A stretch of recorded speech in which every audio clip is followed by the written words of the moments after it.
Mas kaunti ang mga sasakyan ngayong umaga sa North Luzon Expressway o NLEX. Hindi katulad kahapon na umabot sa 3 kilometro ang pila sa toll gate sa Bulacan.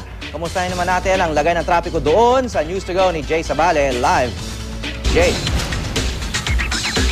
Hawi, inaasahan nga ang pag-uwi ng Maynila ng ilan sa ating mga kababayang nagsipuntahan sa kanilang probinsya para sa Holy Week. Pero mas kaunting motorista na lang ang inaasahan ngayon dahil mula noong Sabado ng tanghali ay nagsimula na raw magsibalikan ang ilang mga nagbakasyon. Kahapon, umabot ng peak o 200,000 ang dumaan na sasakyan sa NLEX. Umabot nga raw ang pila sa Bukawi Toll ng mahigit 3 kilometro.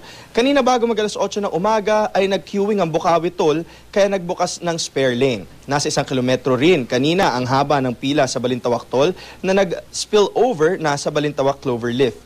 Pinaalalahanan naman ang ating mga motorista na may mga alternate routes papuntang EDSA. Yan ang Mindanao Avenue, Monumento o A. Bonifacio. Nakahanda pa rin ang ambulance tellers kung sakaling kailanganin.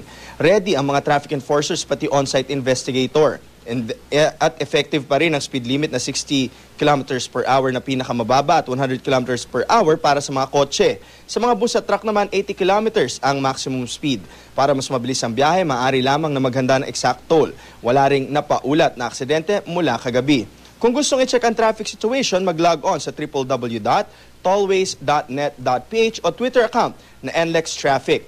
Facebook account na Travel on Great Roads. Maaari ring tumawag sa NLEX hotline na 35000. Ang hotline naman ng SCTEX ay 0920-967-2839. At yan ang pinakalites mula rito sa control room ng NLEX. Balik sa iyo, Howie. Maraming salamat, Jay Sabale.